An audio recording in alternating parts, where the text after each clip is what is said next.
Welcome back to English गुरु। बच्चों, कल हम कक्षा 6 का चैप्टर 1 क्या, कब, कहाँ और कैसे, जो कि हमारे अतीत नामक पुस्तक से ली गई है, उसका पाठ हमने शुरू किया था और हमने आधा पाठ वो कल पढ़ लिया था। तो उसी कड़ी में उसी पाठ को कंटिन्यू करेंगे और आज का हम चैप्टर शुरू करेंगे पेज नंबर 6 यानी पृष्ठ संख्या 6 से, जिसका हेडिंग है अतीत, एक या अनेक। क्या तुमने इस पुस्तक के शीर्षक हमारे अतीत पर ध्यान दिया है? यहाँ अतीत शब्द का प्रयोग बहुवचन के रूप में किया गया है क्योंकि अतीत के साथ हमारे शब्द का प्रयोग किया गया है, हमारा नहीं। यदि हमारा होता तो इसका मतलब हम अपने एक ही अतीत के बारे में बात कर रहे हैं, लेकिन यहाँ है हमारे अतीत, यानी अलग अलग समय पर अलग अलग अतीत के बारे में जानकारी इस पाठ में आपको दी जा रही है। ऐसा इस तथ्य की ओर ध्यान दिलाने के लिए किया गया है कि अलग अलग समूह के लोगों के लिए इस अतीत के अलग अलग मायने थे। उदाहरण के लिए पशुपालकों अथवा कृषकों का जीवन राजाओं तथा रानियों के जीवन से तथा व्यापारियों का जीवन शिल्पकारों के जीवन से बहुत भिन्न था। जैसा कि हम आज भी देखते हैं, उस समय भी देश के अलग अलग हिस्सों में लोग अलग अलग व्यवहारों और रीति रिवाजों का पालन करते थे। उदाहरण के लिए आज अंडमान द्वीप के अधिकांश लोग अपना भोजन मछलियां पकड़कर, शिकार करके तथा फल फूल के संग्रह द्वारा प्राप्त करते हैं, और इसके विपरीत शहरों में रहने वाले लोग खाद्य आपूर्ति के लिए अन्य व्यक्तियों पर निर्भर करते हैं। इस तरह के भेद अतीत में भी विद्यमान थे। इसके अतिरिक्त एक अन्य तरह का भेद है, अंतर है। वो क्या है? उस समय शासक अपनी विजयों का लेखा जोखा रखते थे। विजयों का मतलब जो वो जीतते थे लड़ाइयाँ, उनका वो हिसाब किताब रखते थे कि कहाँ और किस राजा के साथ उनकी लड़ाई कब हुई, किस लड़ाई में उनकी पराजय हुई या किस लड़ाई में उन्होंने दूसरे राजा को परास्त किया। ये सारा लेखा जोखा वो रखते थे। यही कारण है कि हम उन शासकों तथा उनके द्वारा लड़ी जाने वाली लड़ाइयों के बारे में काफ़ी कुछ जानते हैं, जबकि शिकारी, मछुआरे, संग्राहक, कृषक अथवा पशुपालक जैसे आम आदमी प्रायः अपने कार्यों का लेखा जोखा नहीं रखते थे। पुरातत्व की सहायता से हमें उनके जीवन को जानने में मदद मिलती है, हालांकि अभी भी इनके बारे में बहुत कुछ जानना शेष है। तिथियों का मतलब। अगर कोई तुमसे तिथि के विषय में पूछे तो तुम शायद उस दिन की तारीख, माह, वर्ष, जैसे कि 2000 या इसी तरह का कोई और वर्ष बताओगी। उदाहरण के लिए अगर मैं बच्चों आपसे पूछूं कि आज क्या तिथि है, तो आप कहोगे 15 जून 2020। तो वर्ष की यह गणना ईसाई धर्म प्रवर्तक ईसा मसीह के जन्म से की तिथि से की जाती है। अतः 2000 वर्ष कहने का तात्पर्य ईसा मसीह के जन्म के 2000 वर्ष के बाद से है। ईसा मसीह के जन्म के पूर्व की सभी तिथियां ईसवी पूर्व या ईसा से पहले के रूप में जानी जाती हैं। इस पुस्तक में हम 2000 को अपना आरंभिक बिंदु मानते हुए वर्तमान से पूर्व की तिथियों का उल्लेख करेंगे। वर्तमान से पूर्व का मतलब है कि आज से हम पीछे की ओर जाएंगे, आगे की ओर नहीं बढ़ेंगे। इतिहास और तिथियां। अंग्रेजी में बीसी और हिंदी में ईसवी पूर्व का तात्पर्य बिफोर क्राइस्ट, ईसा पूर्व होता है। कभी कभी तुम तिथियों से पहले एडी, हिंदी में ई यानी ईसवी लिखा पाती हो। यह एनो डोमिनी नामक 2 लैटिन शब्दों से बना है तथा इसका तात्पर्य ईसा मसीह के जन्म के वर्ष से है। कभी कभी एडी की जगह सीई तथा बीसी की जगह BCE का प्रयोग होता है। CE अक्षरों का प्रयोग कॉमन एरा तथा BCE का बिफोर कॉमन एरा के लिए होता है। हम इन शब्दों का प्रयोग इसलिए करते हैं क्योंकि विश्व के अधिकांश देशों में अब इस कैलेंडर का प्रयोग सामान्य हो गया। भारत में तिथियों के इस रूप का प्रयोग लगभग 200 वर्ष पूर्व आरंभ हुआ था। कभी कभी अंग्रेजी के BP अक्षरों का प्रयोग होता है जिसका तात्पर्य बिफोर प्रेजेंट या वर्तमान से पहले है। अन्यत्र का मतलब है कि जो हमने अभी आपको पढ़ाया है उसमें थोड़ा और इन्फॉर्मेशन आपको दी जा रही है। अन्यत्र का मतलब वैसे होता है कहीं और से, तो किसी और जगह की कोई अतीत की जानकारी आपको इस कॉलम में, इस बॉक्स में दी गई है। जैसा कि हमने पहले पढ़ा, अभिलेख कठोर सतहों पर उत्कीर्ण करवाए जाते हैं। इनमें से कई अभिलेख कई 100 वर्ष पूर्व लिखे गए थे। सभी अभिलेखों में लिपियों और भाषाओं का प्रयोग हुआ है। समय के साथ साथ अभिलेखों में प्रयुक्त भाषाओं तथा लिपियों में बहुत बदलाव आ चुका है। तो विद्वान यह कैसे जान पाते हैं कि क्या लिखा था? इसका पता अज्ञात लिपि का अर्थ निकालने की एक प्रक्रिया द्वारा लगाया जा सकता है। इस प्रकार से अज्ञात लिपि को जानने की एक प्रसिद्ध कहानी उत्तरी अफ्रीकी देश मिस्र से मिलती है। लगभग 5000 वर्ष पूर्व यहाँ राजा रानी रहते थे। अब ये देखिए बच्चों, आपको ये नीचे कुछ साइन और उन साइन के नीचे कुछ आपको इंग्लिश के अल्फ़ाबेट्स दिखेंगे।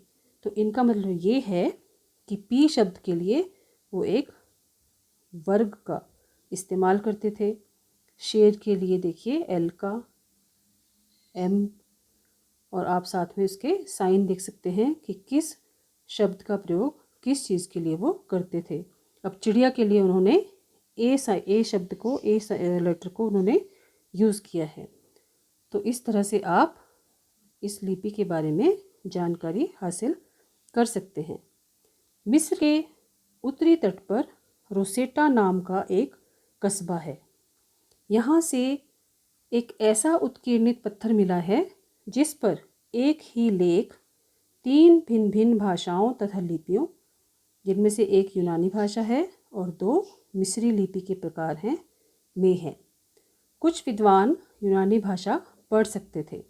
उन्होंने बताया कि यहाँ राजाओं तथा रानियों के नाम एक छोटे से फ्रेम में दिखाए गए हैं जिसे कारतूस कहा जाता है। तो जिस फ्रेम में वो नाम है उसे कारतूस कहा जाता है। इसके बाद विद्वानों ने यूनानी तथा मिस्री संकेतों को अगल बगल रखते हुए मिस्री अक्षरों की समानार्थक ध्वनियों की पहचान की। जैसा कि तुम देख सकते हो, यहाँ L अक्षर के लिए शेर तथा A अक्षर के लिए चिड़िया के चित्र बने हैं। एक बार जब उन्होंने यह जान लिया कि विभिन्न अक्षर किनके लिए प्रयुक्त हुए हैं, तो वे आसानी से अन्य अभिलेखों को भी पढ़ सकें। तो बच्चों, ये था आपका क्या, कब, कहाँ और कैसे। तो इस पाठ को पढ़कर आप अपनी बुक के जो प्रश्न उत्तर हैं ये तो आप कर लोगे, लेकिन इसके अलावा कुछ एक इम्पॉर्टेंट क्वेश्चन हैं जो पाठ के बीच में पूछे गए थे, उनको हम डिस्कस करते हैं।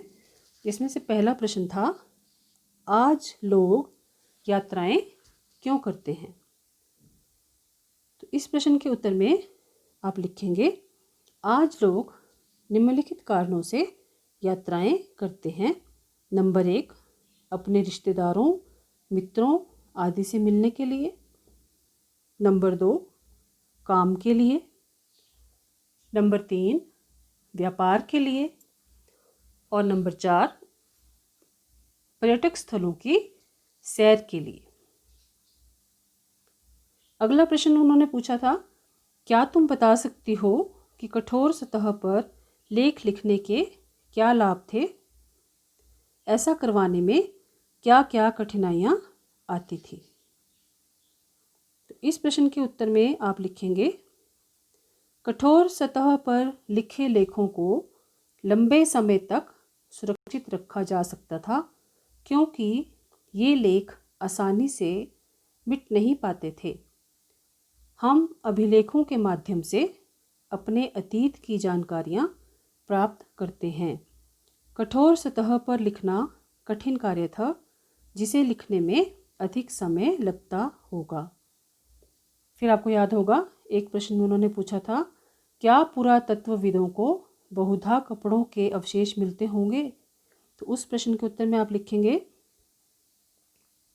पुरातत्वविदों को कपड़े के बहुत कम अवशेष मिलते होंगे क्योंकि उस समय सूती कपड़े का उपयोग किया जाता था जो समय के साथ साथ गल सड़ जाता है। अगला प्रश्न आएगा, मिस्र के रोसेटा नामक कस्बे में मिले पत्थर पर लेख कितनी भाषाओं तथा लिपियों में उत्कीर्णित हैं? तो इसका प्रश्न आपको यही मिल जाएगा कि मिस्र के रोसेटा नामक कस्बे में मिले पत्थर पर लेख 3 भिन्न भिन्न भाषाओं तथा लिपियों, और ब्रैकेट में लिखेंगे यूनानी तथा मिस्री लिपि के 2 प्रकारों में है। नेक्स्ट आएगा, शेर का चित्र किस अक्षर के लिए प्रयुक्त किया गया है? तो ये आप सबको पता है, शेर का चित्र एल अक्षर के लिए प्रयुक्त किया गया है। चिड़िया का चित्र किस अक्षर के लिए प्रयुक्त किया गया है? ये अगला प्रश्न आएगा आपका। तो चिड़िया का चित्र ए अक्षर के लिए प्रयुक्त किया गया है। अगला प्रश्न है बच्चों, प्रश्न नंबर 2 आपका अभ्यास का है। पांडुलिपियों तथा अभिलेखों में एक प्रमुख अंतर बताओ। ये प्रश्न जो है आपका पेपर में एग्जाम में भी आता है। इसके उत्तर में लिखेंगे, पांडुलिपियाँ प्रायः ताड़पत्रों अथवा भोजपत्रों पर हाथ से लिखी जाती थी, जबकि अभिलेखों को पत्थर या धातु जैसी कठोर सतहों पर उत्कीर्ण किया जाता था। उत्कीर्ण आपको पता है, खोदकर लिखना। अगला प्रश्न आपका आ रहा है, पुरातत्वविदों द्वारा, ये प्रश्न नंबर 4 है, पुरातत्वविदों द्वारा पाई जाने वाली सभी वस्तुओं की एक सूची बनाओ। इनमें से कौन सी वस्तुएं पत्थर की बनी हो सकती हैं? तो ये आप जानते हो कि पुरातत्वों को खुदाई में क्या चीज़ें मिलती हैं? सिक्के, हथियार, आभूषण, चित्र तथा मूर्तियाँ, औजार, हड्डियाँ, पत्थर तथा ईंटों से बनी इमारतों के अवशेष। अब अगला वो पूछ रहे हैं कि इनमें से कौन सी वस्तुएं पत्थर की बनी हो सकती हैं? तो पत्थर से बनी वस्तुएं इमारतें, हथियार, औजार तथा मूर्तियां हो सकती हैं। प्रश्न नंबर 8, अतीत में पुस्तकें किन किन विषयों पर लिखी गई थी? तुम इनमें से किन पुस्तकों को पढ़ना पसंद करोगी? इसके उत्तर में लिखेंगे, अतीत में पुस्तकें निम्नलिखित विषयों पर लिखी जाती थी। नंबर 1, धार्मिक मान्यताओं व व्यवहारों पर। नंबर 2, राजाओं के जीवन पर। नंबर 3, औषधियों तथा विज्ञान पर। और नंबर 4, महाकाव्य, कविताएं तथा नाटक पर। और इसका जो पार्ट बी है कि तुम इनमें से किन पुस्तकों को पढ़ना पसंद करोगी, तो ये बच्चों आपको अपनी पसंद से बताना है कि आपको इनमें से किस तरह की किताबें पढ़ना पसंद है। तो अगला प्रश्न आएगा, कुशल संग्राहक का क्या अर्थ है? इसके उत्तर में लिखेंगे, आरंभिक लोग जो आसपास के जंगलों की विशाल संपदा से परिचित थे, ये अपने भोजन के लिए जड़ों, फलों तथा जंगल के अन्य उत्पादों का संग्रह करते थे तथा आखेट भी करते थे। आखेट आपको पता है, शिकार को बोलते हैं। अगला प्रश्न है, उत्तर पश्चिम की कीर्थर पहाड़ियों में सर्वप्रथम किस फसल को उगाया गया? तो इसका उत्तर आप क्या लिखोगे? गेहूं और जौ। अगला प्रश्न, उत्तर पूर्व में गारो तथा मध्य भारत में सर्वप्रथम किस फसल को उपजाया गया? तो इसका उत्तर आएगा चावल। अगला है, सहायक नदियां किसे कहते हैं? आपको पता है इसका उत्तर। जब कई नदियां एक बड़ी नदी में मिल जाती हैं तो वे नदियां बड़ी नदी की सहायक नदियां कहलाती हैं। और अगला प्रश्न जो बहुत इम्पोर्टेंट है वो ये है कि इंडिया शब्द का क्या अर्थ है? तो इंडिया शब्द इंडस से निकला है, जिसे संस्कृत में सिंधु कहा जाता है। और लास्ट प्रश्न लिख लीजिए आज का। गंगा के दक्षिण में सहायक नदियों के आसपास का क्षेत्र प्राचीन काल में किस नाम से जाना जाता था? तो इसका उत्तर मगध के नाम से जाना जाता था। यानी कि ऐसे लिखना है आपने कि गंगा के दक्षिण में सहायक नदियों के आसपास का क्षेत्र प्राचीन काल में मगध के नाम से जाना जाता था, जिसके शासक बहुत ही शक्तिशाली थे और उन्होंने एक विशाल राज्य स्थापित किया। तो बच्चों, ये थे इस पाठ के इम्पोर्टेंट क्वेश्चन और उनके आंसर्स। मुझे उम्मीद है कि आपको ये चैप्टर, ये लेसन अच्छे से समझ आ गया होगा। और अगर अभी भी आपको इस पाठ में कोई समस्या है तो आप उसके लिए कमेंट बॉक्स में अपने प्रश्न लिखकर मुझे भेज सकते हैं। तो मैं पूरी कोशिश करूँगी कि आपके सभी डाउट्स क्लियर हो जाएं। और अगर आपको मेरी ये वीडियो अच्छी लगी हो तो आप इसे लाइक, शेयर और सब्सक्राइब करना ना भूलें। ठीक है बच्चों, अगली वीडियो में अगले पाठ के साथ जल्दी ही आपसे मिलूँगी। तब तक आप अपना ध्यान रखिए, घर पर रहिए, सेफ रहिए, सुरक्षित रहिए। और हाँ, सबसे इम्पोर्टेंट, इस समय का सदुपयोग करते हुए पढ़ाई करते रहिए।